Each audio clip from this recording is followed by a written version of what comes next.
शास्त्र की रचना दो दृष्टियों से की जाती है। एक तो सामाजिक व्यवस्था और संस्कृति को कायम रखना, जिससे लोग पूर्वजों के पद चिन्हों का अनुकरण कर सकें, तथा दूसरा ये कि वे शाश्वत शांति को प्राप्त कर लें। रामचरितमानस, बाइबल, कुरान इत्यादि में दोनों पक्षों का समावेश है, किंतु भौतिक दृष्टि प्रधान होने के कारण मनुष्य समाजोपयोगी व्यवस्था को ही पकड़ पाता है। आध्यात्मिक सूक्तियों को भी वो सामाजिक व्यवस्था के ही संदर्भ में देखने लगता है। कहता है कि ऐसा तो शास्त्र में लिखा है।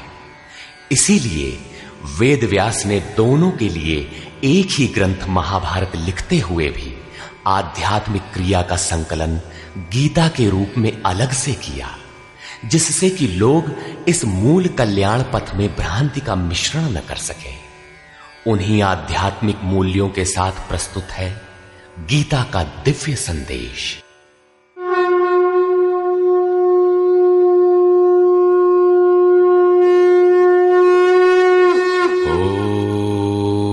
ओम श्री परमात्मने नमः। यथार्थ गीता, श्रीमद् भगवत गीता, अथ तृतीयो अध्यायः। अध्याय 2 में भगवान श्री कृष्ण ने बताया कि यह बुद्धि तेरे लिए ज्ञान मार्ग के विषय में कही गई। कौन सी बुद्धि? यही कि युद्ध कर, जीतोगे तो महामहिम की स्थिति प्राप्त कर लोगे और हारोगे तो देवत्व है। जीत में सर्वस्व है और हार में भी देवत्व है, कुछ मिलता ही है। अतः इस दृष्टि से लाभ और हानि दोनों में कुछ न कुछ मिलता है, किंचित भी क्षति नहीं है। फिर कहा, अब इसी को तू निष्काम कर्मयोग के विषय में सुन। जिस बुद्धि से युक्त होकर तू कर्मों के बंधन से अच्छी प्रकार छूट जाएगा। फिर उसकी विशेषताओं पर प्रकाश डाला। कर्म करते समय आवश्यक सावधानियों पर बल दिया कि फल की वासना वाला ना हो, कामनाओं से रहित होकर कर्म में प्रवृत्त हो और कर्म करने में तेरी अश्रद्धा भी ना हो, जिससे तू कर्म बंधन से मुक्त हो जाएगा। मुक्त तो होगा, किंतु रास्ते में अपनी स्थिति नहीं दिखाई पड़ी। अतः अर्जुन को निष्काम कर्मयोग की अपेक्षा ज्ञान मार्ग सरल और प्राप्ति वाला प्रतीत हुआ। उसने प्रश्न किया, जनार्दन, निष्काम कर्म की अपेक्षा ज्ञान मार्ग आपकी दृष्टि में श्रेष्ठ है, तो मुझे भयंकर कर्मों में क्यों लगाते हैं? प्रश्न स्वाभाविक था। मान लें एक ही स्थान पर जाने के दो रास्ते हैं। यदि आपको वास्तव में जाना है तो आप अवश्य प्रश्न करेंगे कि इनमें सुगम कौन है। यदि नहीं करते तो आप पथिक नहीं। ठीक इसी प्रकार अर्जुन ने भी प्रश्न रखा। अर्जुन उवाच,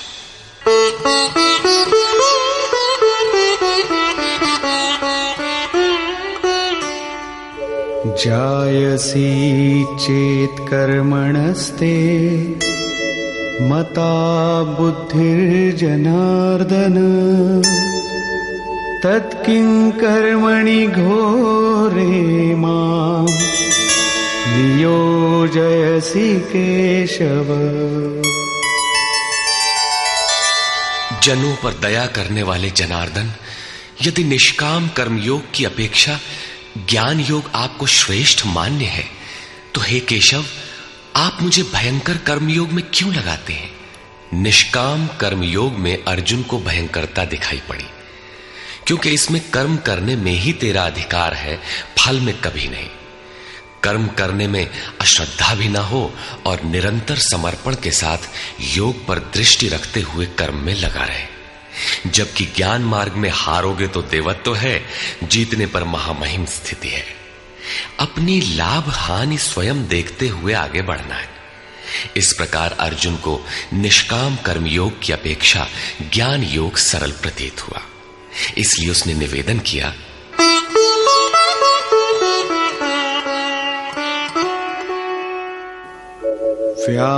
व्यामिश्रेणेव वाक्येन बुद्धिं मोहयसीव मे तदेकं वद निश्चित्य येन श्रेयोऽहमाप्नुयाम्। आप इन मिले हुए से वचनों से मेरी बुद्धि मोहित सी करते हैं। आप तो मेरी बुद्धि का मोह दूर करने में प्रवृत्त हुए हैं। अतः इनमें से एक निश्चय करके कहिए जिससे मैं श्रेय परम कल्याण मोक्ष को प्राप्त हो जाऊं। इस पर श्री कृष्ण ने कहा, श्री भगवान उवाच,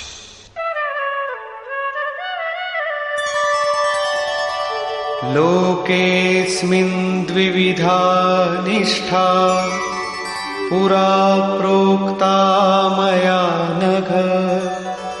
ज्ञानयोगेन सांख्यानां कर्मयोगेन योगिनाम्। निष्पाप अर्जुन, इस संसार में सत्य शोध की दो धाराएं मेरे द्वारा पहले कही गई हैं। पहले का तात्पर्य कभी सत्य युग या त्रेता में नहीं, बल्कि अभी जिसे दूसरे अध्याय में कहे आए हैं। ज्ञानियों के लिए ज्ञान मार्ग और योगियों के लिए निष्काम कर्म योग बताया गया है। दोनों ही मार्गों के अनुसार कर्म तो करना ही पड़ेगा, कर्म अनिवार्य है। न कर्मणामनारम्भात् नैष्कर्म्यं पुरुषोऽश्नुते न च सन्न्यसनादेव सिद्धिं समधिगच्छति। अर्जुन, मनुष्य न तो कर्मों को न आरंभ करने से निष्कर्मता की अंतिम स्थिति को प्राप्त होता है और न आरंभ की हुई क्रिया को त्यागने मात्र से भगवत प्राप्ति रूपी परम सिद्धि को ही प्राप्त होता है। अब तुझे ज्ञान मार्ग अच्छा लगे या निष्काम कर्म मार्ग, दोनों में कर्म तो करना ही पड़ेगा। प्रायः इस स्थल पर लोग भगवत पथ में संक्षिप्त मार्ग और बचाव ढूंढने लगते हैं। कर्म आरंभ ही न करें, हो गए निष्कर्मी। कहीं ऐसी भ्रांति न रह जाए, इसलिए श्री कृष्ण बल देते हैं कि कर्मों को न आरंभ करने से कोई निष्कर्म भाव को नहीं प्राप्त होता। शुभाशुभ कर्मों का जहां अंत है, परम निष्कर्मता की उस स्थिति को कर्म करके ही पाया जा सकता है। इसी प्रकार बहुत से लोग कहते हैं, हम तो ज्ञान मार्गी हैं, ज्ञान मार्ग में कर्म है ही नहीं। ऐसा मानकर कर्मों को त्यागने वाले ज्ञानी नहीं होते। आरंभ की हुई क्रिया को त्यागने मात्र से कोई भगवत साक्षात्कार रूपी परम सिद्धि को प्राप्त नहीं होता है, क्योंकि नहि कश्चित् क्षणमपि जातु तिष्ठत्य कर्मकृत् कार्यते ह्यवशः कर्म सर्वः प्रकृतिजैर्गुणैः। कोई भी पुरुष किसी काल में क्षण मात्र भी कर्म किए बिना नहीं रहता, क्योंकि सभी पुरुष प्रकृति से उत्पन्न हुए गुणों द्वारा विवश होकर कर्म करते हैं। प्रकृति और प्रकृति से उत्पन्न गुण जब तक जीवित हैं, तब तक कोई भी पुरुष कर्म किए बिना रह ही नहीं सकता।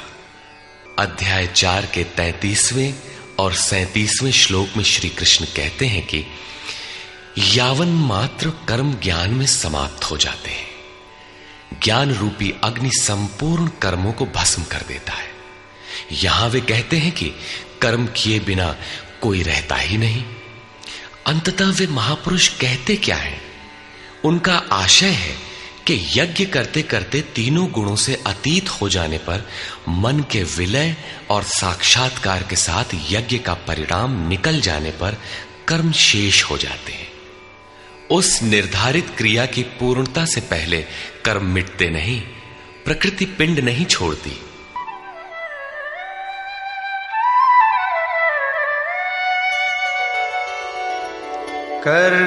कर्मेन्द्रियाणि संयम्य य आस्ते मनसा स्मरन् इन्द्रियार्थान् विमूढात्मा मिथ्याचार स उच्यते।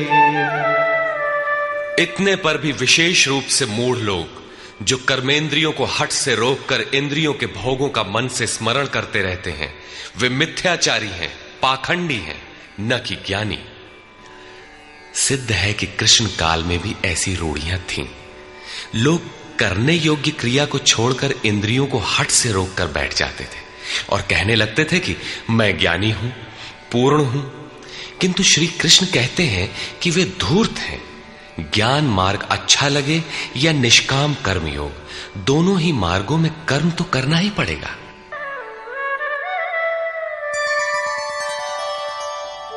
यस्त्विन्द्रियाणि मनसा नियम्यारभतेऽर्जुन कर्मेन्द्रियैः कर्मयोगम् असक्तः स विशिष्यते।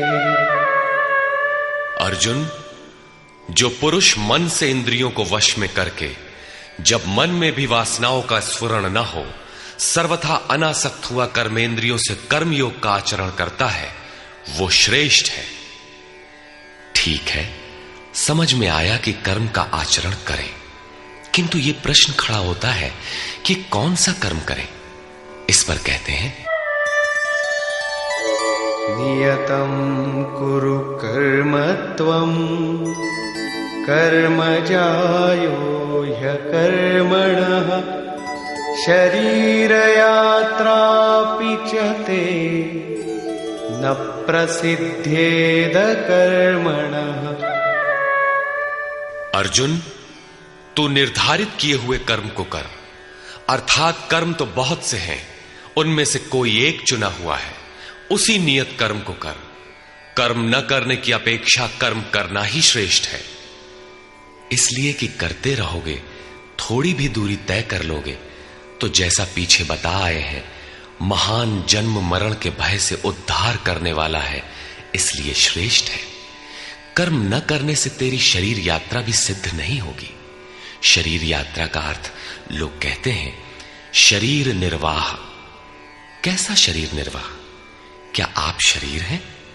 ये पुरुष जन्म जन्मांतर से, युग युगांतरों से शरीर की यात्रा ही तो करता चला आ रहा है। जैसे वस्त्र जीर्ण हुआ तो दूसरा तीसरा धारण किया, इसी प्रकार कीट पतंग से लेकर मानव तक, ब्रह्मा से लेकर यावन मात्र जगत परिवर्तनशील है। ऊपर नीचे योनियों में बराबर ये जीव शरीरों की ही तो यात्रा कर रहा है। कर्म कोई ऐसी वस्तु है जो इस यात्रा को सिद्ध कर देती है, पूर्ण कर देती है।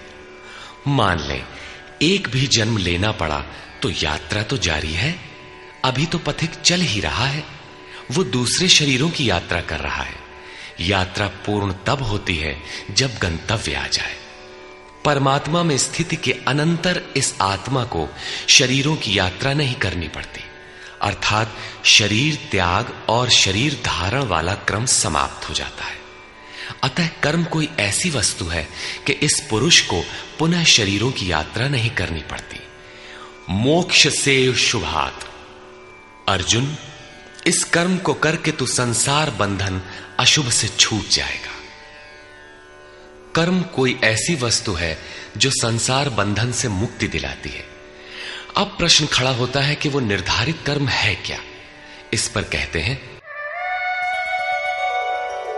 यज्ञार्थात् कर्मणोऽन्यत्र लोकोऽयं कर्म बन्धनः तदर्थं कर्म कौन्तेय मुक्तसंग समाचर। अर्जुन, यज्ञ की प्रक्रिया ही कर्म है। वो हरकत कर्म है जिससे यज्ञ पूर्ण हो। सिद्ध है कि कर्म एक निर्धारित प्रक्रिया है। इसके अतिरिक्त जो कर्म होते हैं, क्या वे कर्म नहीं है? श्री कृष्ण कहते हैं, नहीं, वे कर्म नहीं है। अन्यत्र लोकोयम कर्म बंधनः। इस यज्ञ की प्रक्रिया के अतिरिक्त दुनिया में जो कुछ भी किया जाता है, सारा जगत जिसमें रात दिन व्यस्त है, वो इसी लोक का एक बंधन है, न कि कर्म। कर्म तो मोक्ष से शुभात। अशुभ अर्थात संसार बंधन से छुटकारा दिलाने वाला है। मात्र यज्ञ की प्रक्रिया ही कर्म है। वो हरकत कर्म है जिससे यज्ञ पूरा होता है। अतः अर्जुन, उस यज्ञ की पूर्ति के लिए संग दोष से अलग रहकर भली प्रकार कर्म का आचरण कर। संग दोष से अलग हुए बिना यह कर्म होता ही नहीं। अब हम समझ गए कि यज्ञ की प्रक्रिया ही कर्म है, किंतु यहां पुनः एक नवीन प्रश्न उत्पन्न हो गया कि वो यज्ञ क्या है जिसे किया जाए। इसके लिए पहले यज्ञ को न बताकर श्री कृष्ण बताते हैं कि यज्ञ आया कहां से, ये देता क्या है। उसकी विशेषताओं पर प्रकाश डाला और चौथे अध्याय में जाकर स्पष्ट किया कि यज्ञ क्या है जिसे हम कार्य रूप दें और हमसे कर्म होने लगे। योगेश्वर श्री कृष्ण की शैली से स्पष्ट है कि जिस वस्तु का चित्रण करना है वे पहले उसकी विशेषताओं का चित्रण करते हैं जिससे श्रद्धा जागृत हो। तत्पश्चात वे उसमें बरती जाने वाली सावधानियों पर प्रकाश डालते हैं और अंत में मुख्य सिद्धांत प्रतिपादित करते हैं। स्मरण रहे कि यहां पर श्री कृष्ण ने कर्म के दूसरे अंग पर प्रकाश डाला कि कर्म एक निर्धारित क्रिया है। जो कुछ किया जाता है वो कर्म नहीं है। अध्याय 2 में पहली बार कर्म का नाम लिया, उसकी विशेषताओं पर बल दिया, उसमें बरती जाने वाली सावधानियों पर प्रकाश डाला, लेकिन यह नहीं बताया कि कर्म क्या है। योगेश्वर श्री कृष्ण ने कहा, अर्जुन, तो निर्धारित किए हुए कर्म को कर। अब प्रश्न उठता है कि निर्धारित कर्म क्या है जिसे हम करें। तब बताया कि यज्ञ को कार्य रूप देना कर्म है। अब प्रश्न उठता है कि वो यज्ञ क्या है। यहां यज्ञ की उत्पत्ति विशेषता बताकर शांत हो जाएंगे और आगे अध्याय 4 में यज्ञ का निखरा हुआ रूप मिलेगा जिसे करना कर्म है। कर्म की यह परिभाषा गीता को समझने की कुंजी है। यज्ञ के अतिरिक्त दुनिया में लोग कुछ न कुछ करते ही रहते हैं। कोई खेती करता है तो कोई व्यापार, कोई पदासीन है तो कोई सेवक, कोई अपने को बुद्धिजीवी कहता है तो कोई श्रमजीवी, कोई समाज सेवा को कर्म मानता है तो कोई देश सेवा को। और इन्हीं कर्मों में लोग सकाम और निष्काम कर्म की भूमिका भी बनाए पड़े हैं। किंतु श्री कृष्ण कहते हैं ये कर्म नहीं है। अन्यत्र लोकोयम कर्म बंधनः। यज्ञ की प्रक्रिया के सिवाय जो कुछ भी किया जाता है वो इसी लोक का बंधनकारी कर्म है, न कि मोक्षद कर्म।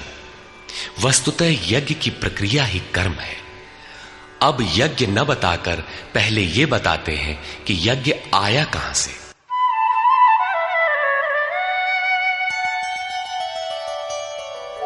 सहयज्ञाः प्रजा सृष्ट्वा पुरोवाच प्रजापतिः अनेन प्रसविष्यध्वम् ईशवोस्त्विष्टकामधु।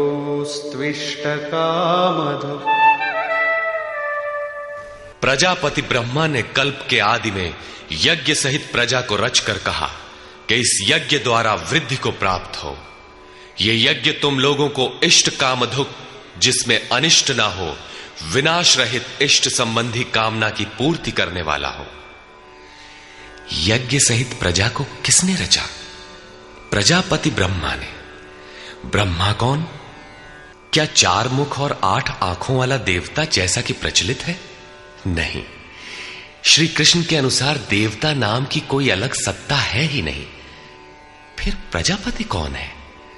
वस्तुतः जिसने प्रजा के मूल उद्गम परमात्मा में प्रवेश पा लिया है वो महापुरुष प्रजापति है।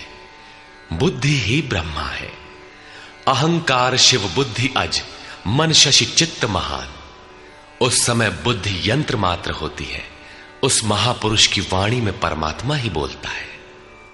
भजन की वास्तविक क्रिया प्रारंभ हो जाने पर बुद्धि का उत्तरोत्तर उत्थान होता है।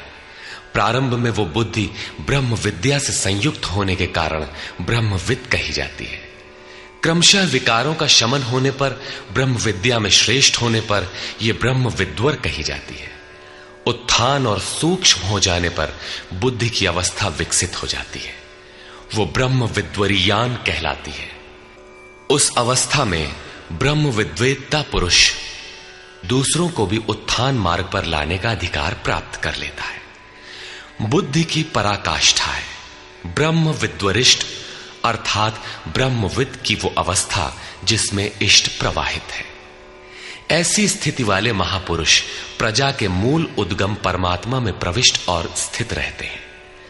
ऐसे महापुरुषों की बुद्धि मात्र यंत्र है, वे ही प्रजापति कहलाते हैं। वे प्रकृति के द्वंद्व का विश्लेषण कर आराधना क्रिया की रचना करते हैं। यज्ञ के अनुरूप संस्कारों का देना ही प्रजा की रचना है। इससे पूर्व समाज अचेत अव्यवस्थित रहता है। सृष्टि अनादि है, संस्कार पहले से ही है, किंतु अस्त व्यस्त विकृत है। यज्ञ के अनुरूप उन्हें ढालना ही रचना या सजाना है। ऐसे महापुरुष ने कल्प के आदि में यज्ञ सहित प्रजा की रचना की। कल्प निरोग बनाता है, वैद्य कल्प देते हैं, कोई कायाकल्प करता है। ये क्षणिक शरीरों का कल्प है। वास्तविक कल्प तो तब है जब भवरोग से मुक्ति मिल जाए। आराधना का प्रारंभ इस कल्प की शुरुआत है।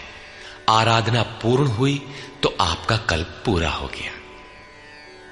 इस प्रकार परमात्म स्वरूपस्थ महापुरुषों ने भजन के प्रारंभ में यज्ञ सहित संस्कारों को सुसंगठित कर कहा कि इस यज्ञ से तुम वृद्धि को प्राप्त हो। कैसी वृद्धि? क्या मकान कच्चे से पक्का बन जाएगा? आय अधिक होने लगेगी? नहीं, यज्ञ इष्ट कामधुक, इष्ट संबंधी कामना की पूर्ति करेगा। इष्ट है परमात्मा, उस परमात्मा संबंधी कामना की पूर्ति वाला है। प्रश्न स्वाभाविक है कि यज्ञ सीधे उस परमात्मा की प्राप्ति करा देगा अथवा क्रम क्रम से चलकर।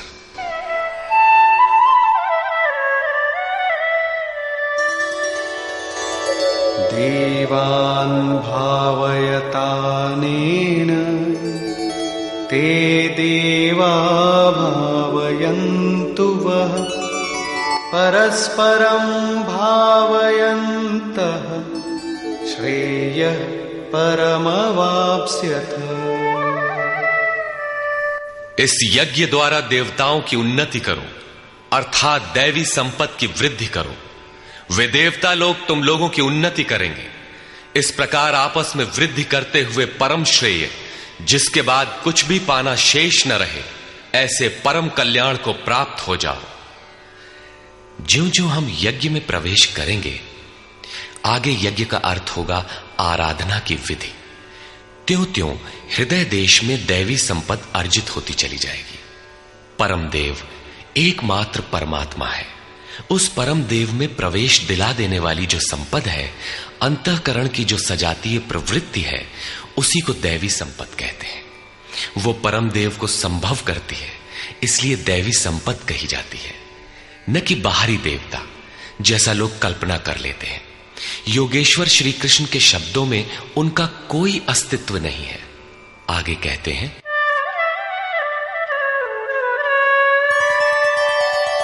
इष्टान् भोगान् हि वो देवा दास्यन्ते यज्ञभाविताः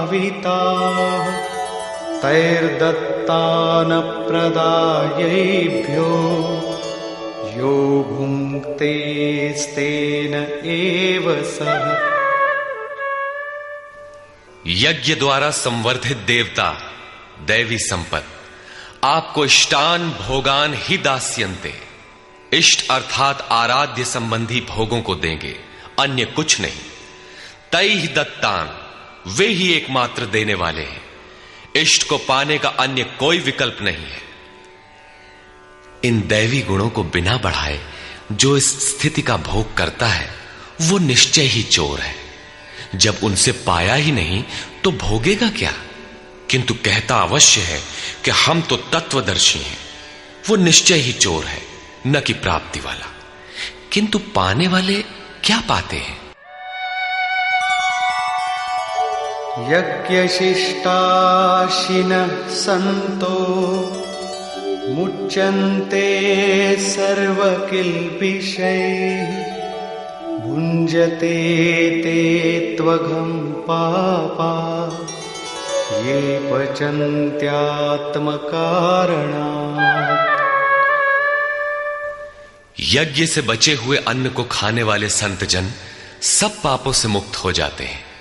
दैवी संपत्ति की वृद्धि करते करते परिणाम में प्राप्ति काल ही पूर्ति काल है। जब यज्ञ पूर्ण हो गया तो शेष बचा हुआ ब्रह्म ही अन्न है। इसी को श्री कृष्ण ने दूसरे शब्दों में कहा, यज्ञ शिष्टामृत भुजो यान्ति ब्रह्म सनातनम। यज्ञ जिसकी सृष्टि करता है उस अशन को पान करने वाला ब्रह्म में प्रविष्ट हो जाता है। यहां वे कहते हैं कि यज्ञ से शेष बचे हुए अशन को, ब्रह्म पीयूष को पान करने वाला सब पापों से छुटकारा पा जाता है। संत जन तो छूट जाते हैं, किंतु पापी लोग मोह के माध्यम से उत्पन्न शरीरों के लिए पचते हैं। वे पाप खाते हैं। उन्होंने भजन भी किया, आराधना को समझा, अग्रसर भी हुए, किंतु बदले में एक मीठी सी चाह पैदा हो गई कि आत्म कारणात् शरीर के लिए और शरीर के संबंधों को लेकर कुछ मिले। उसे मिल तो जाएगा, किंतु उतने भोग के पश्चात वो अपने को वहीं खड़ा पाएगा जहां से चलना प्रारंभ किया था। इससे बड़ी क्षति क्या होगी? जब शरीर ही नश्वर है तो इसके सुख भोग कब तक साथ देंगे?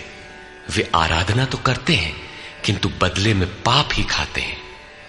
पलट सुधाते 60 विष ले ही, वो नष्ट तो नहीं होगा, किंतु आगे नहीं बढ़ेगा। इसीलिए श्री कृष्ण निष्काम भाव से कर्म भजन करने पर बल देते हैं। अभी तक श्री कृष्ण ने बताया कि यज्ञ परम श्रेय देता है और उसकी रचना महापुरुषों द्वारा होती है, किंतु वे महापुरुष प्रजा की रचना में क्यों प्रवृत्त होते हैं? इस पर कहते हैं,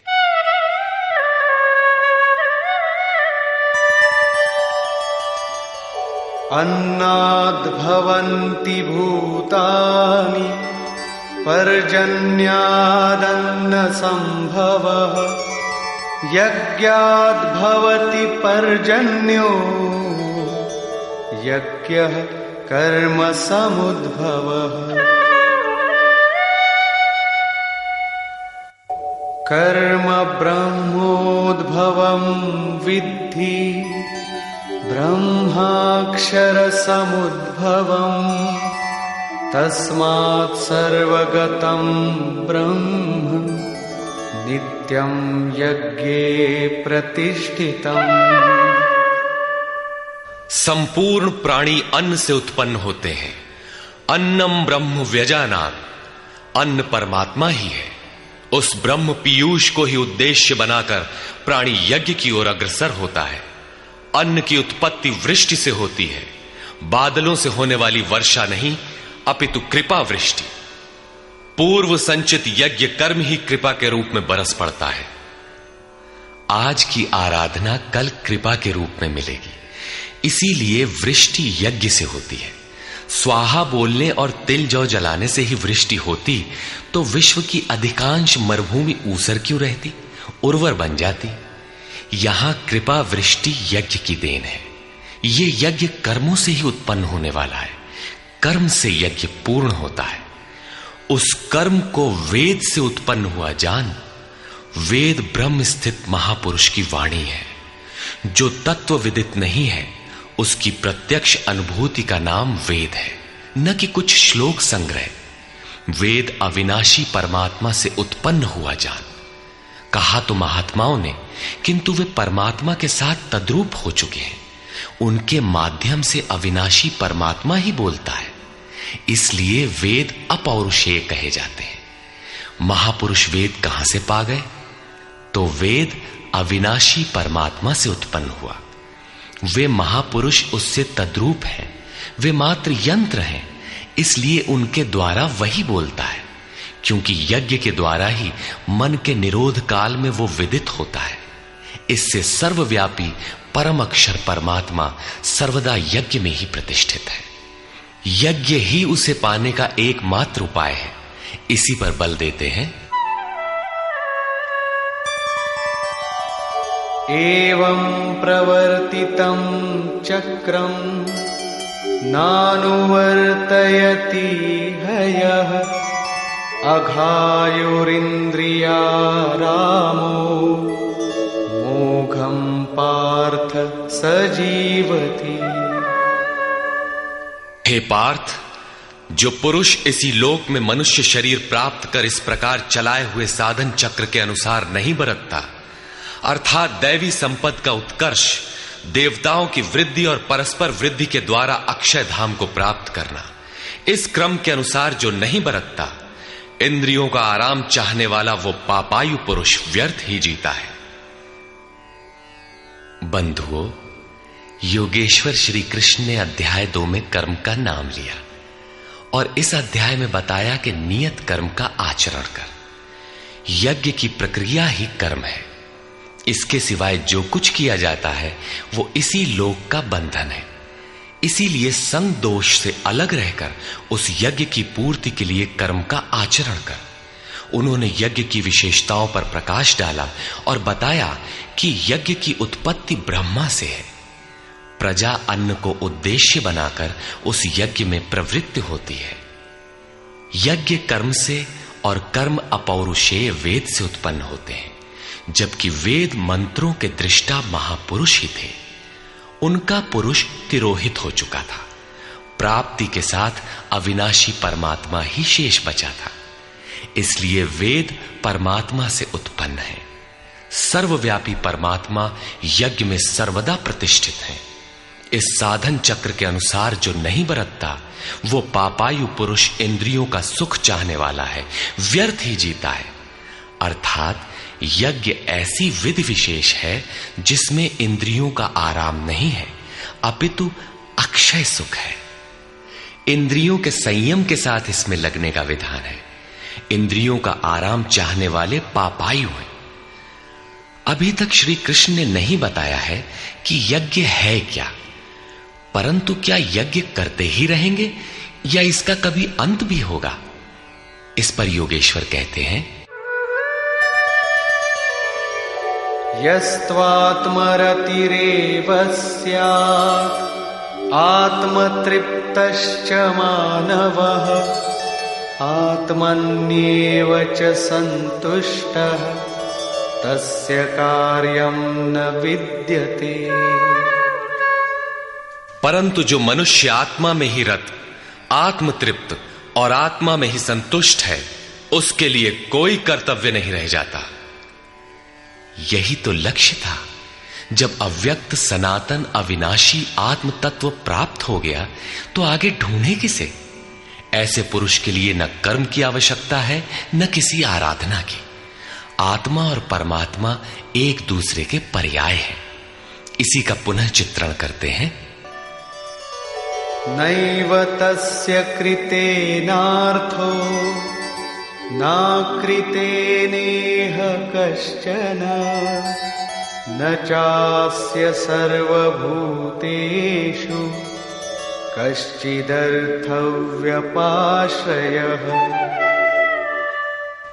इस संसार में उस पुरुष का किए जाने से कोई लाभ नहीं है और न छोड़ देने से कोई हानि है, जबकि पहले आवश्यक था। उसका संपूर्ण प्राणियों में कोई स्वार्थ संबंध नहीं रह जाता। आत्मा ही तो शाश्वत, सनातन, अव्यक्त, अपरिवर्तनशील और अक्षय है। जब उसी को पा लिया, उसी से संतुष्ट, उसी से तृप्त, उसी में ओतप्रोत और स्थित है, आगे कोई सत्ता ही नहीं तो किसको खोजें? मिलेगा क्या? उस पुरुष के लिए कर्म छोड़ देने से कोई हानि भी नहीं है, क्योंकि विकार जिस पर अंकित होते हैं वो चित्त ही न रहा। उसका संपूर्ण भूतों में बाह्य जगत और आंतरिक संकल्पों की परत में लेश मात्र भी अर्थ नहीं रहता। सबसे बड़ा अर्थ तो था परमात्मा। जब वही उपलब्ध है तो दूसरों से उसका क्या प्रयोजन होगा? तस्मादसक्तः सततं कार्यं कर्म समाचर असक्तो ह्याचरन् कर्म परमाप्नोति पुरुषः। इस स्थिति को प्राप्त करने के लिए तू अनासक्त हुआ। निरंतर कार्यम कर्म जो करने योग्य कर्म है उस कर्म को अच्छी प्रकार कर, क्योंकि अनासक्त पुरुष कर्म के आचरण से परमात्मा को प्राप्त होता है। नियत कर्म कार्यम कर्म एक ही है। कर्म की प्रेरणा देते हुए वे कहते हैं,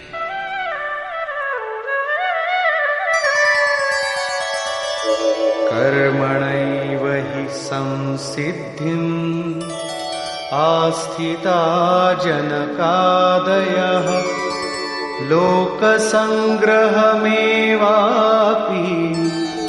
संपश्यन् कर्तुमर्हसि। जनक माने राजा जनक नहीं, जनक जन्मदाता को कहते हैं। योग ही जनक है, आपके स्वरूप को जन्म देता है, प्रकट करता है। योग से संयुक्त प्रत्येक महापुरुष जनक हैं। ऐसे योग संयुक्त बहुत से ऋषियों जनकादयः जनक इत्यादि ज्ञानी जन महापुरुष भी कर्मणा एव संसिद्धिम कर्मों के द्वारा ही परम सिद्धि को प्राप्त हुए हैं। परम सिद्धि माने परम तत्व परमात्मा की प्राप्ति। जनक इत्यादि जितने भी पूर्व में होने वाले महर्षि हुए हैं, इस कार्यम कर्म के द्वारा जो यज्ञ की प्रक्रिया है, इस कर्म को करके ही संसिद्धिम परम सिद्धि को प्राप्त हुए। किंतु प्राप्ति के पश्चात वे भी लोक संग्रह को देखकर कर्म करते हैं, लोक हित को चाहते हुए कर्म करते हैं। अतः तू भी प्राप्ति के पश्चात लोक नायक बनने के लिए कार्य करने के ही योग्य है। क्यों? यद्यदाचरति श्रेष्ठः तत्तदेवेतरो जनः स यत्प्रमाणं कुरुते लोकस्तदनुवर्तते। श्रेष्ठ पुरुष जो जो आचरण करता है, अन्य पुरुष भी उसके अनुसार ही करते हैं। वो महापुरुष जो कुछ प्रमाण कर देता है, संसार उसका अनुसरण करता है। पहले श्री कृष्ण ने स्वरूप में स्थित आत्मतृप्त महापुरुष की रहनी पर प्रकाश डाला कि उसके लिए कर्म किए जाने से न कोई लाभ और न छोड़ने से कोई हानि। फिर भी जनकादि कर्म में भली प्रकार बरतते थे। वहां उन महापुरुषों से श्री कृष्ण धीरे से अपनी तुलना कर देते हैं कि मैं भी एक महापुरुष हूं। न मे पार्थास्ति कर्तव्यम् त्रिषु लोकेषु किंचन नानवाप्तमवाप्तव्यम् वर्त एव च कर्मणि। हे पार्थ, मुझे तीनों लोकों में कोई कर्तव्य नहीं है। पीछे कह आए हैं कि उस महापुरुष का समस्त भूतों में कोई कर्तव्य नहीं है। यहां कहते हैं तीनों लोकों में मुझे कुछ भी कर्तव्य शेष नहीं है, तथा किंचन मात्र प्राप्त होने योग्य वस्तु अप्राप्त नहीं है। तब भी मैं कर्म में भली प्रकार बरतता हूं। क्यों? यदि हम न वर्तेयम् जातु कर्मण्यतन्द्रितः मम वर्त्मानुवर्तन्ते मनुष्याः पार्थ सर्वशः।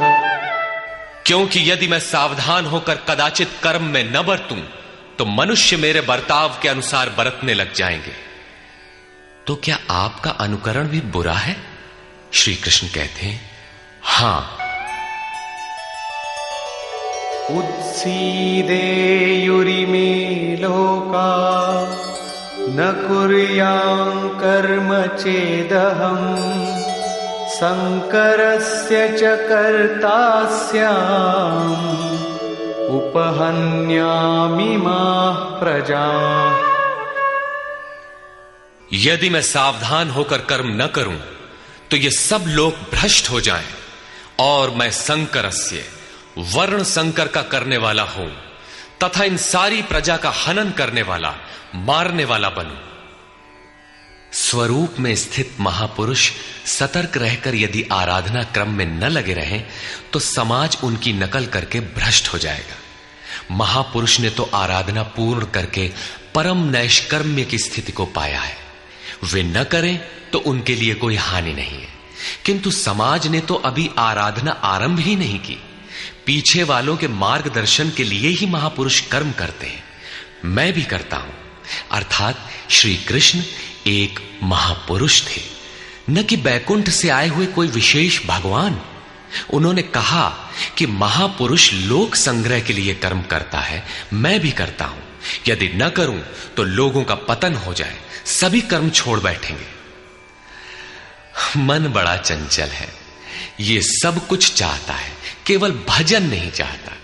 यदि स्वरूपस्थ महापुरुष कर्म न करें तो देखा देखी पीछे वाले भी तुरंत कर्म छोड़ देंगे। उन्हें बहाना मिल जाए कि ये भजन नहीं करते, पान खाते हैं, इत्र लगाते हैं, सामान्य बातें करते हैं, फिर भी महापुरुष कहलाते हैं। ऐसा सोचकर वे भी आराधना से हट जाते हैं, पतित हो जाते हैं। श्री कृष्ण कहते हैं कि यदि मैं कर्म न करूं तो सब भ्रष्ट हो जाए और मैं वर्ण संकर का कर्ता बनूं। स्त्रियों के दूषित होने से वर्ण संकर तो देखा सुना जाता है। अर्जुन भी इसी के भय से विकल था कि स्त्रियां दूषित होंगी तो वर्ण संकर पैदा होंगे। किंतु श्री कृष्ण कहते हैं यदि मैं सावधान होकर आराधना में लगा न रहूं तो वर्ण संकर का कर्ता हूं।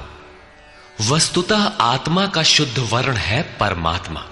अपने शाश्वत स्वरूप के पथ से भटक जाना वर्ण संकरता है। यदि स्वरूपस्थ महापुरुष क्रिया में नहीं बरतता तो लोग उनके अनुकरण में क्रिया रहित हो जाएंगे, आत्म पथ से भटक जाएंगे, वर्ण संकर हो जाएंगे, वे प्रकृति में खो जाएंगे। स्त्रियों का सतीत्व एवं नस्ल की शुद्धता एक सामाजिक व्यवस्था है, अधिकारों का प्रश्न है, समाज के लिए उसकी उपयोगिता भी है। किंतु माता पिता की भूलों का संतान की साधना पर कोई प्रभाव नहीं पड़ता। आपन करनी पार उतरनी। हनुमान, व्यास, वशिष्ठ, नारद, शुकदेव, कबीर, ईसा इत्यादि अच्छे महापुरुष हुए, जबकि सामाजिक कुलीनता से इनका संपर्क नहीं है। आत्मा अपने पूर्व जन्म के गुण धर्म लेकर आता है। श्री कृष्ण कहते हैं मनः षष्ठानीन्द्रियाणि प्रकृतिस्थानी कर्षति। मन सहित इंद्रियों से जो कार्य इस जन्म में होता है उनके संस्कार लेकर जीवात्मा पुराने शरीर को त्याग कर नवीन शरीर में प्रवेश कर जाता है। इसमें जन्मदाताओं का क्या लगा? उनके विकास में कोई अंतर नहीं आया। अतः स्त्रियों के दूषित होने से वर्ण संकर नहीं होता। स्त्रियों के दूषित होने और वर्ण संकर से कोई संबंध नहीं है। शुद्ध स्वरूप की ओर अग्रसर न होकर प्रकृति में बिखर जाना ही वर्ण संकर है। यदि महापुरुष सावधान होकर क्रिया, नियत कर्म में बरतते हुए लोगों से क्रिया न कराएं तो वो उस सारी प्रजा का हनन करने वाला, मारने वाला बने। साधना क्रम में चलकर उस मूल अविनाशी की प्राप्ति ही जीवन है और प्रकृति में बिखरे रहना, भटक जाना मृत्यु है। किंतु वो महापुरुष इस सारी प्रजा को यदि क्रिया पथ पर नहीं चलाता, उस सारी प्रजा को बिखराव से रोककर सतपथ पर नहीं चलाता, तो वो सारी प्रजा का हनन करने वाला हत्यारा है, हिंसक है, और क्रमशः चलते हुए जो चला लेता है वो शुद्ध अहिंसा है। गीता के अनुसार शरीर का निधन, नश्वर कलेवरों का निधन मात्र परिवर्तन है, हिंसा नहीं। सक्ता कर्मण्य विद्वांसो यथा कुर्वन्ति भारत कुर्याद् विद्वांस तथा सक्तः चिकीर्षुर्लोक संग्रहम्। हे भारत, कर्म में आसक्त हुए अज्ञानी जन जैसे कर्म करते हैं, वैसे ही अनासक्त हुआ विद्वान, पूर्ण ज्ञाता भी लोक हृदय में प्रेरणा और कल्याण संग्रह चाहता हुआ कर्म करे। यज्ञ की विधि जानते और करते हुए भी हम अज्ञानी हैं। ज्ञान का अर्थ है प्रत्यक्ष जानकारी। जब तक लेश मात्र भी हम अलग हैं, आराध्य अलग है, तब तक अज्ञान विद्यमान है। जब तक अज्ञान है तब तक कर्म में आसक्ति रहती है। अज्ञानी जितनी आसक्ति से आराधना करता है उसी प्रकार अनासक्त। जिसे कर्मों से प्रयोजन नहीं है तो आसक्ति क्यों होगी? ऐसा पूर्ण ज्ञाता महापुरुष भी लोकहित के लिए कर्म करे, दैवी संपद का उत्कर्ष करे, जिससे समाज उस पर चल सके। न बुद्धिभेदं जनयेद् अज्ञानां कर्मसंगिनां जोषयेत् सर्वकर्माणि विद्वान् युक्तः समाचरन्। ज्ञानी पुरुषों को चाहिए कि कर्मों में आसक्ति वाले अज्ञानियों की बुद्धि में भ्रम न पैदा करें, अर्थात स्वरूपस्थ महापुरुष ध्यान दें कि उनके किसी आचरण से पीछे वालों के मन में कर्म के प्रति अश्रद्धा न उत्पन्न हो जाए। परमात्म तत्व से संयुक्त महापुरुष को भी चाहिए कि स्वयं भली प्रकार नियत कर्म करता हुआ उनसे करावे। यही कारण था कि पूज्य महाराज जी वृद्धावस्था में भी रात के 2 बजे ही उठकर बैठ जाएं, खांसने लगे। 3 बजे बोलने लगे, उठो मिट्टी के पुतलो। सब उठकर चिंतन में लग जाएं तो स्वयं थोड़ा लेट जाएं। कुछ देर बाद फिर उठकर बैठ जाएं, कहें, तुम लोग सोचते हो कि महाराज सो रहे हैं, किंतु मैं सोता नहीं, श्वास में लगा हूं। वृद्धावस्था का शरीर है, बैठने में कष्ट होता है, इसी से मैं पड़ा रहता हूं। लेकिन तुम्हें तो स्थिर और सीधे बैठकर चिंतन में लगना है। जब तक तैल धारा के सदृश श्वास की डोरी न लग जाए, क्रम न टूटे, अन्य संकल्प बीच में व्यवधान उत्पन्न न कर सकें, तब तक सतत लगे रहना साधक का धर्म है। मेरी श्वास तो बांस की तरह स्थिर खड़ी है।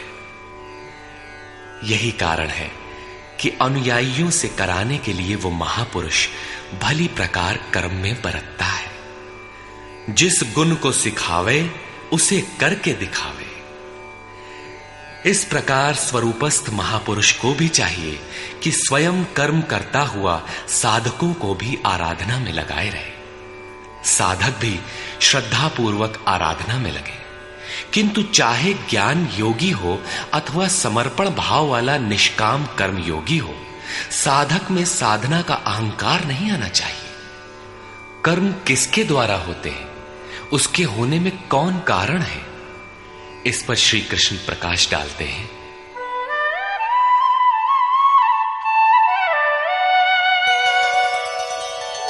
प्रकृते क्रियमाणानि गुणैः कर्माणि सर्वशः अहंकार विमूढ़ात्मा कर्ताहमिति मन्यते। आरंभ से पूर्ति पर्यंत संपूर्ण कर्म प्रकृति के गुणों द्वारा किए जाते हैं। फिर भी अहंकार से विशेष मूढ़ पुरुष मैं करता हूं ऐसा मान लेता है। यह कैसे माना जाए कि आराधना प्रकृति के गुणों द्वारा होती है? ऐसा किसने देखा? इस पर कहते हैं, तत्त्ववित्तु महाबाहो गुणकर्म विभागयोः गुणागुणेषु वर्तन्ते इति मत्वा न सज्जते। हे महाबाहु, गुण और कर्म के विभाग को तत्वविद परम तत्व परमात्मा की जानकारी वाले महापुरुषों ने देखा और संपूर्ण गुण गुणों में बरत रहे। ऐसा मानकर वे गुण और कर्मों के कर्तापन में आसक्त नहीं होते। यहां तत्व का अर्थ परम तत्व परमात्मा है, न कि 5 या 25 तत्व जैसा कि लोग गणना करते हैं। योगेश्वर श्री कृष्ण के शब्दों में तत्व एकमात्र परमात्मा है, अन्य कोई तत्व है ही नहीं। गुणों को पार करके परम तत्व परमात्मा में स्थित महापुरुष गुण के अनुसार कर्मों का विभाजन देख पाते हैं। तामसी गुण रहेगा तो उसका कार्य होगा आलस्य, निद्रा, प्रमाद, कर्म में प्रवृत्त न होने का स्वभाव। राजसी गुण रहेंगे तो आराधना में पीछे न हटने का स्वभाव, शौर्य, स्वामी भाव से कर्म होगा। और सात्विक गुण कार्यरत होने पर ध्यान, समाधि, अनुभवी उपलब्धि, धारावाहिक चिंतन, सरलता स्वभाव में होगी। गुण परिवर्तनशील है। प्रत्यक्षदर्शी ज्ञानी ही देख पाता है कि गुणों के अनुरूप कर्मों का उत्कर्ष अपकर्ष होता है। गुण अपना कार्य करा लेते हैं, अर्थात गुण गुणों में बरतते हैं। ऐसा समझकर वो प्रत्यक्ष दृष्टा कर्म में आसक्त नहीं होता। किंतु जिसने गुणों का पार नहीं पाया, जो अभी रास्ते में है, उन्हें तो कर्म में आसक्त रहना है। इसलिए प्रकृतेर्गुण सम्मूढ़ाः सज्जन्ते गुण कर्मसु तान् कृत्स्नविदो मंदान् कृत्स्नविन्न विचालयेत्। प्रकृति के गुणों से मोहित हुए पुरुष गुण और कर्मों में क्रमशः निर्मल गुणों की ओर उन्नति देखकर उनमें आसक्त होते हैं। उन अच्छी प्रकार न समझने वाले मंदान शिथिल प्रयत्न वालों को अच्छी प्रकार जानने वाला ज्ञानी चलायमान न करे। उन्हें हतोत्साहित न करे, बल्कि प्रोत्साहन दे, क्योंकि कर्म करके ही उन्हें परम नैष्कर्म्य की स्थिति पाना है। अपनी शक्ति और स्थिति का आकलन करके कर्म में प्रवृत्त होने वाले ज्ञान मार्गी साधकों को चाहिए कि कर्म को गुणों की देन माने, अपने को कर्ता मानकर अहंकारी न बन जाए। निर्मल गुणों को प्राप्त होने पर भी उनमें आसक्त न हो। किंतु निष्काम कर्मयोगी को कर्म और गुणों के विश्लेषण में समय देने की कोई आवश्यकता नहीं है। उसे तो बस समर्पण के साथ कर्म करते जाना है। कौन गुण आ जा रहा है, ये देखना इष्ट की जिम्मेदारी हो जाती है। गुणों का परिवर्तन और क्रम क्रम से उत्थान वो इष्ट की ही देन मानता है और कर्म होने को भी उन्हीं की देन मानता है। अतः कर्तापन का अहंकार या गुणों में आसक्ति होने की समस्या उसके लिए नहीं रहती, जबकि अनवरत लगा रहता है। इसी पर और साथ ही युद्ध का स्वरूप बताते हुए श्री कृष्ण कहते हैं, मयि सर्वाणि कर्माणि सन्न्यस्याध्यात्मचेतसा निराशीर्निर्ममो भूत्वा युध्यस्व विगतज्वरः। इसलिए अर्जुन, तू अध्यात्म चेतसा अंतरात्मा में चित्त का निरोध करके ध्यानस्थ होकर संपूर्ण कर्मों का मुझ में अर्पण करके आशा रहित, ममता रहित और संताप रहित होकर युद्ध कर। जब चित्त ध्यान में स्थित है, लेश मात्र भी कहीं आशा नहीं, कर्म में ममत्व नहीं है, असफलता का संताप नहीं है, तो वो पुरुष कौन सा युद्ध करेगा? जब सब ओर से चित्त सिमटकर हृदय देश में निरुद्ध होता जा रहा है, तो वो लड़ेगा किस लिए, किससे और वहां है कौन? वास्तव में जब आप ध्यान में प्रवेश करेंगे, तभी युद्ध का सही स्वरूप खड़ा होता है। तो काम क्रोध, राग द्वेष, आशा तृष्णा इत्यादि विकारों का समूह, विजातीय प्रवृत्तियां जो कुरु कहलाती हैं, संसार में प्रवृत्ति देती ही रहती हैं। बाधा के रूप में भयंकर आक्रमण करती हैं। बस इनका पार पाना ही युद्ध है। इनको मिटाते हुए अंतरात्मा में सिमटते जाना, ध्यानस्थ होते जाना ही यथार्थ युद्ध है। इसी पर पुनः बल देते हैं, ये मे मतमिदं नित्यम् अनुतिष्ठन्ति मानवाः श्रद्धावन्तो न सूयन्तो मुच्यन्ते तेऽपि कर्मभिः। अर्जुन, जो कोई मनुष्य दोष दृष्टि से रहित होकर श्रद्धा भाव समर्पण से संयुक्त हुआ, सदा मेरे इस मत के अनुसार बरतते हैं कि युद्ध कर, वे पुरुष भी संपूर्ण कर्मों से छूट जाते हैं। योगेश्वर का यह आश्वासन किसी हिंदू, मुसलमान या ईसाई के लिए नहीं, अपितु मानव मात्र के लिए है। उनका मत है कि युद्ध कर। इससे ऐसा प्रतीत होता है कि ये उपदेश युद्ध वालों के लिए था। अर्जुन के समक्ष तो सौभाग्य से विश्व युद्ध की संरचना थी। आपके सामने तो कोई युद्ध नहीं है। आप गीता के पीछे क्यों पड़े हैं? क्योंकि कर्मों से छूटने का उपाय तो युद्ध करने वालों के लिए है, किंतु ऐसा कुछ नहीं है। वस्तुतः ये अंतर्देश की लड़ाई है। क्षेत्र और क्षेत्रज्ञ का, विद्या और अविद्या का, धर्म क्षेत्र और कुरुक्षेत्र का संघर्ष है। आप ज्यों-ज्यों ध्यान में चित्त का निरोध करेंगे, विजातीय प्रवृत्ति बाधा के रूप में प्रत्यक्ष होती है, भयंकर आक्रमण करती है। उसका शमन करते हुए चित्त का निरोध करते जाना ही युद्ध है। जो दोष दृष्टि से रहित होकर श्रद्धा के साथ इस युद्ध में लगता है, वो कर्मों के बंधन से, आवागमन से भली प्रकार छुटकारा पा जाता है। जो इस युद्ध में प्रवृत्त नहीं होता, उसकी क्या गति होती है? इस पर कहते हैं, ये त्वेतदभ्यसूयन्तो नानुतिष्ठन्ति मे मतम् सर्वज्ञानविमूढांस्तान् विद्धि नष्टान चेतसः। जो दोष दृष्टि वाले अचेतसः, मोह निशा में अचेत लोग मेरे इस मत के अनुसार नहीं बरतते, अर्थात ध्यानस्थ होकर आशा, ममता, संताप रहित होकर समर्पण के साथ युद्ध नहीं करते, सर्वज्ञान विमूढ़ान, ज्ञान पथ में सर्वथा मोहित उन लोगों को तू कल्याण से भ्रष्ट हुआ ही जान। जब यही सही है तो लोग करते क्यों नहीं?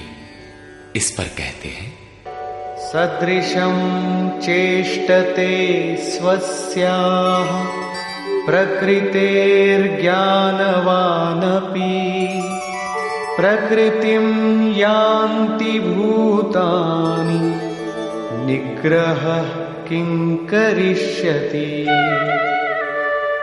सभी प्राणी अपनी प्रकृति को प्राप्त होते हैं, अपने स्वभाव से परवश होकर कर्म में भाग लेते हैं। प्रत्यक्षदर्शी ज्ञानी भी अपनी प्रकृति के अनुसार चेष्टा करता है। प्राणी अपने कर्मों में बरतते हैं और ज्ञानी अपने स्वरूप में। जैसा जिसकी प्रकृति का दबाव है, वैसा ही कार्य करता है। यह स्वयं सिद्ध है। इसमें निराकरण कोई क्या करेगा? यही कारण है कि सभी लोग मेरे मत के अनुसार कर्म में प्रवृत्त नहीं हो पाते।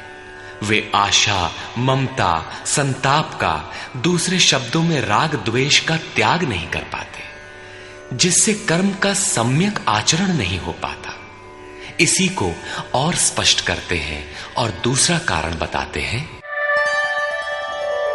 इंद्रियस्येन्द्रियस्यार्थे रागद्वेषौ व्यवस्थितौ तयोर्न वशमागच्छेत् तौ ह्यस्य परिपन्थिनौ। इंद्रिय और इंद्रियों के भोगों में राग और द्वेष स्थित हैं। इन दोनों के वश में नहीं होना चाहिए, क्योंकि इस कल्याण मार्ग में कर्मों से छूट जाने वाली प्रणाली में ये राग और द्वेष दुर्धर्ष शत्रु हैं, आराधना का अपहरण कर ले जाते हैं। जब शत्रु भीतर है तो बाहर कोई किसी से क्यों लड़ेगा? शत्रु तो इंद्रिय और भोगों के संसर्ग में है, अंतःकरण में है। अतः ये युद्ध भी अंतःकरण का युद्ध है, क्योंकि शरीर ही क्षेत्र है जिसमें सजातीय विजातीय दोनों प्रवृत्तियां, विद्या और अविद्या रहती हैं, जो माया के दो अंग हैं। इन्हीं प्रवृत्तियों का पार पाना, सजातीय प्रवृत्ति को साध कर विजातीय का अंत करना युद्ध है। विजातीय समाप्त होने पर सजातीय का उपयोग समाप्त हो जाता है। स्वरूप का स्पर्श करके सजातीय का भी उसके अंतराल में विलय हो जाना, इस प्रकार प्रकृति का पार पाना युद्ध है, जो ध्यान में ही संभव है। राग द्वेष के शमन में समय लगता है। इसलिए बहुत से साधक क्रिया को छोड़कर सहसा महापुरुष की नकल करने लग जाते हैं। श्री कृष्ण इससे सावधान करते हैं।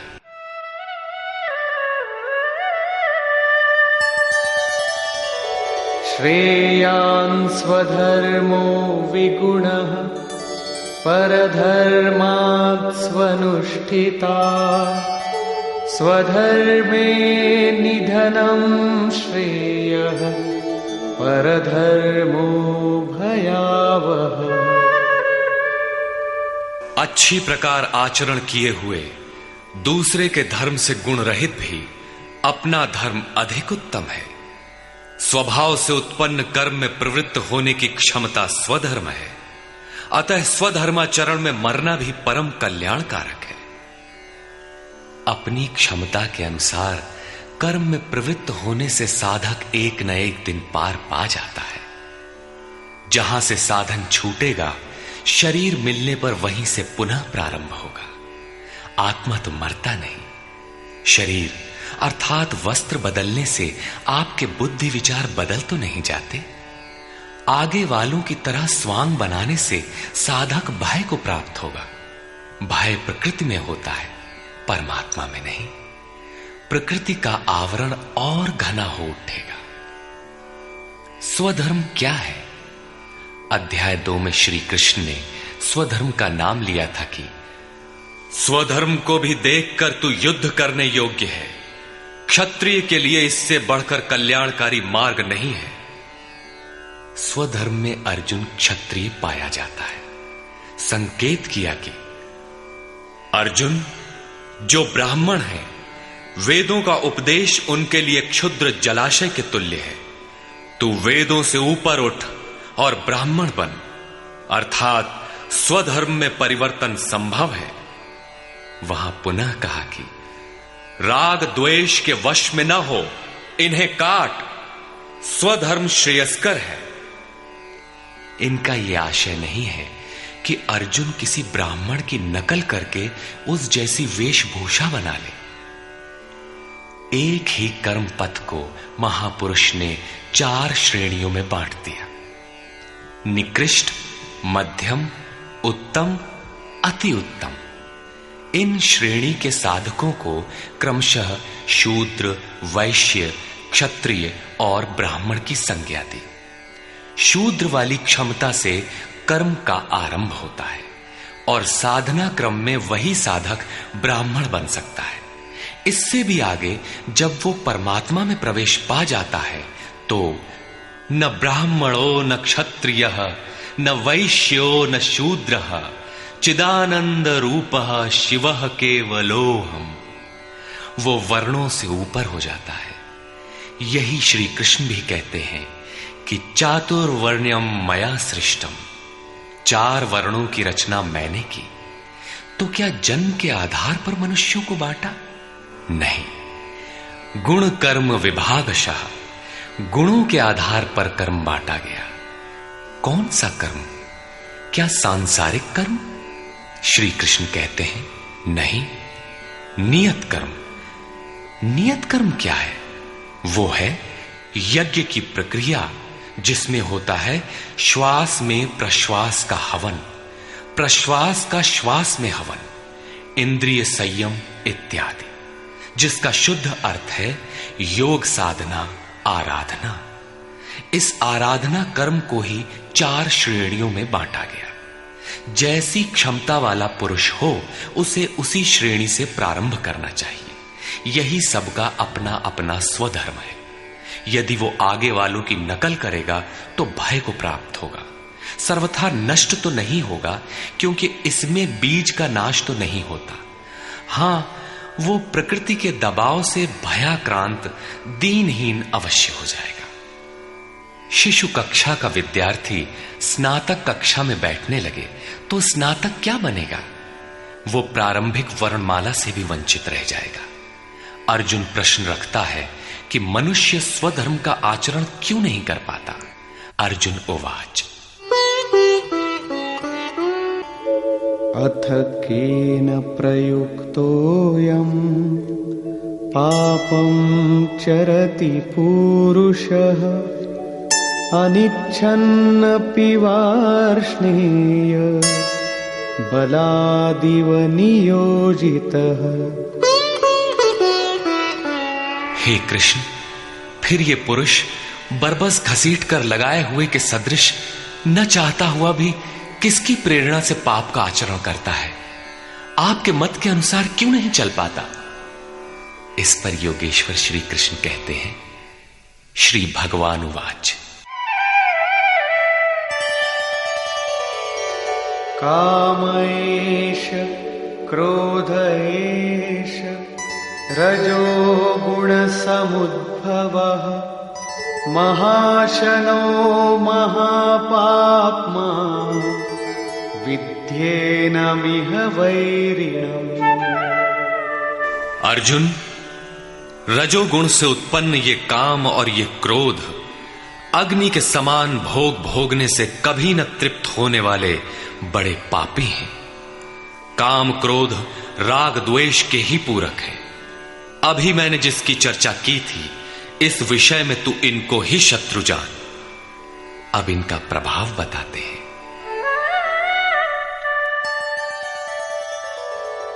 धूमेनाव्रियते वह्निः यथादर्शो मलेन च यथोल्बेनावृतो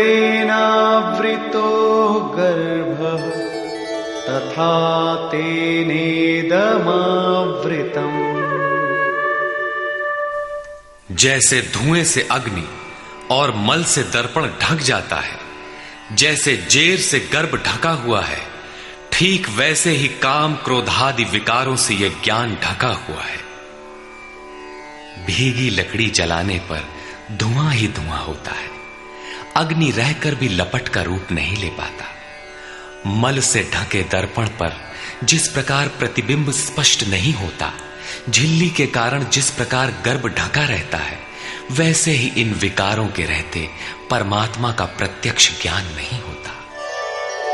आवृतं ज्ञानमेतेन ज्ञानिनो नित्यवैरिणा कामरूपेण कौन्तेय दुष्पूरेणानलेन च।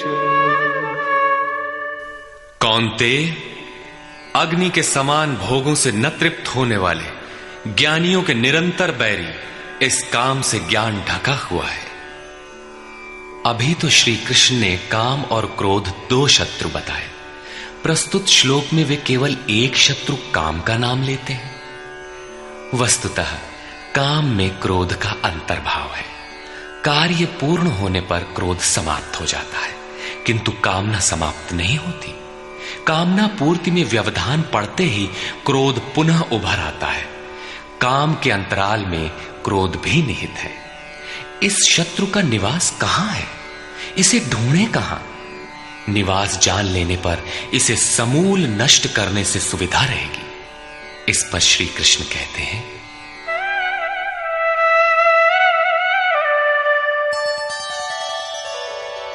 इंद्रियाणि मनो बुद्धि अस्याधिष्ठानमुच्यते एतैर्विमोहयत्येष ज्ञानमावृत्य देहिनम्। इंद्रियां, मन और बुद्धि इसके वास स्थान कहे जाते हैं। ये काम इन मन, बुद्धि और इंद्रियों के द्वारा ही ज्ञान को आच्छादित करके जीवात्मा को मोह में डालता है। तस्मात् त्वमिन्द्रियाण्यादौ नियम्य भरतर्षभ पाप्मानं प्रजह्येनं ज्ञान विज्ञान नाशनम्। इसलिए अर्जुन, तू पहले इंद्रियों को नियम्य संयत कर, क्योंकि शत्रु तो इनके अंतराल में छिपा है। वो तुम्हारे शरीर के भीतर है, बाहर खोजने से वो कहीं नहीं मिलेगा। इंद्रियों को वश में करके ज्ञान और विज्ञान का नाश करने वाले इस पापी काम को ही मार। ये हृदय देश की अंतर जगत की लड़ाई है। काम सीधे पकड़ में नहीं आएगा, अतः विकारों के निवास स्थान का ही घेराव कर लो, इंद्रियों को ही संयत कर लो। किंतु इंद्रियों और मन को संयत करना तो बड़ा कठिन है। क्या ये हम कर पाएंगे? इस पर योगेश्वर श्री कृष्ण आपकी सामर्थ्य बताते हुए प्रोत्साहित करते हैं।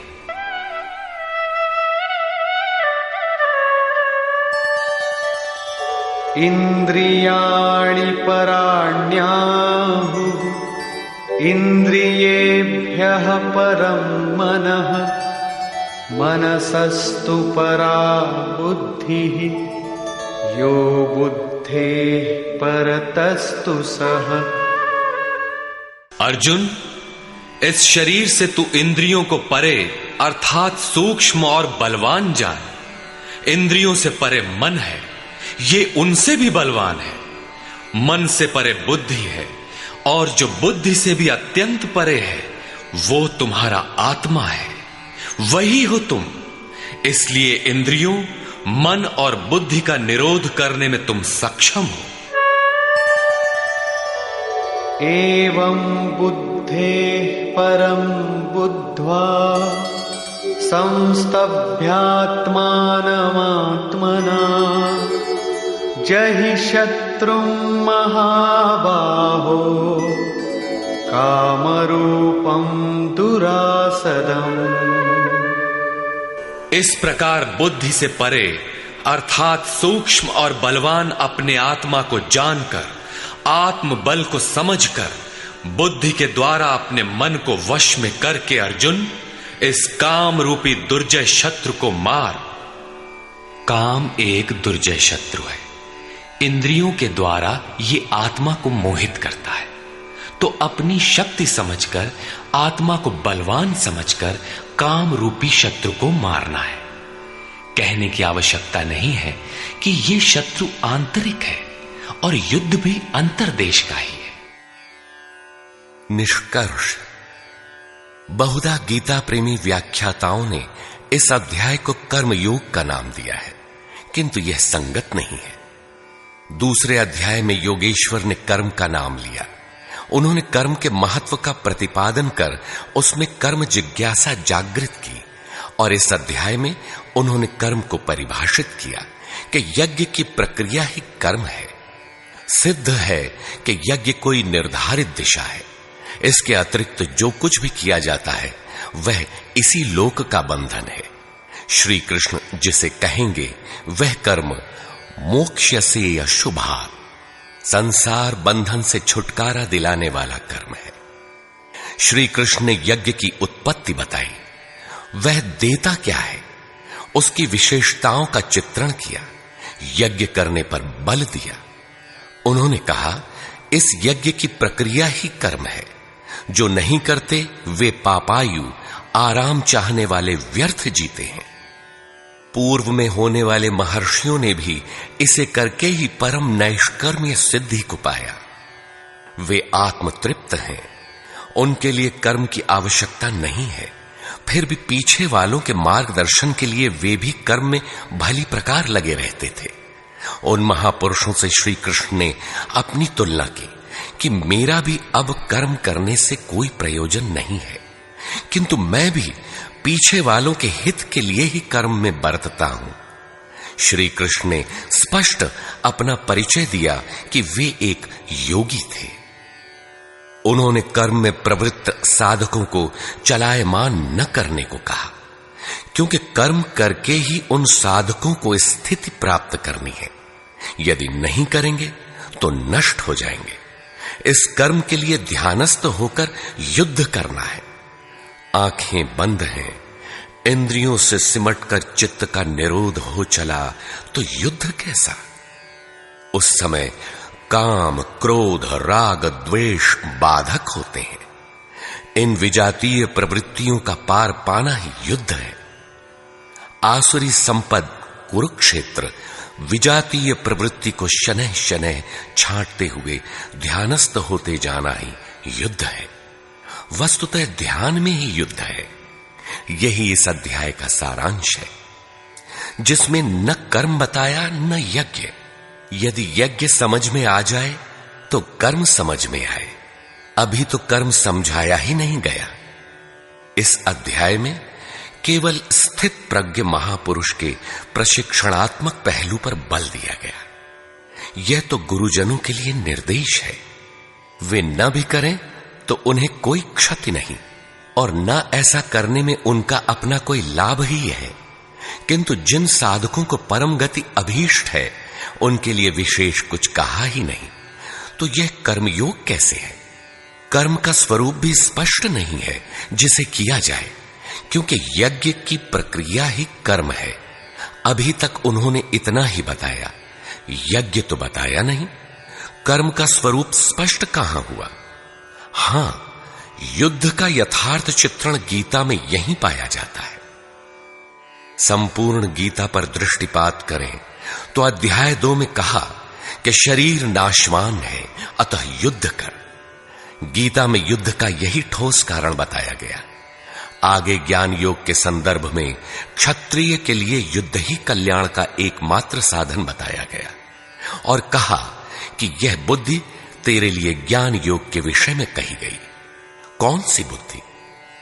यही कि हार जीत दोनों दृष्टियों में लाभ ही है, ऐसा समझकर युद्ध कर। फिर अध्याय 4 में कहा कि योग में स्थित रहकर हृदय में स्थित अपने संशय को ज्ञान रूपी तलवार द्वारा काट। वह तलवार योग में है। अध्याय 5 से 10 तक युद्ध की चर्चा तक नहीं है। 11वें अध्याय में केवल इतना कहा कि ये शत्रु मेरे द्वारा पहले से ही मारे गए हैं। तू निमित्त मात्र होकर खड़ा भर हो जा, यश को प्राप्त कर। ये तुम्हारे बिना भी मारे हुए हैं, प्रेरक करा लेगा। तू इन मुर्दों को ही मार। अध्याय 15 में संसार सुविरूढ़ मूल वाला पीपल वृक्ष जैसा कहा गया, जिसे असंगता रूपी शस्त्र द्वारा काटकर उस परम पद को खोजने का निर्देश मिला। आगे के अध्यायों में युद्ध का उल्लेख नहीं है। हां, अध्याय 16 में असुरों का चित्रण अवश्य है, जो नरकगामी है। अध्याय 3 में ही युद्ध का विशद चित्रण है। श्लोक 30 से श्लोक 43 तक युद्ध का स्वरूप, उसकी अनिवार्यता, युद्ध न करने वालों का विनाश, युद्ध में मारे जाने वाले शत्रुओं के नाम, उन्हें मारने के लिए अपनी शक्ति का आह्वान और निश्चय ही उन्हें काटकर फेंकने पर बल दिया। इस अध्याय में शत्रु और शत्रु का आंतरिक स्वरूप स्पष्ट है, जिनके विनाश की प्रेरणा दी गई है। अतः ओम तत्सदिति श्रीमद्भगवद गीता सूपनिषत्सु ब्रह्म विद्यायाम योग शास्त्रे श्री कृष्णार्जुन संवादे शत्रु विनाश प्रेरणा नाम तृतीयो अध्याय।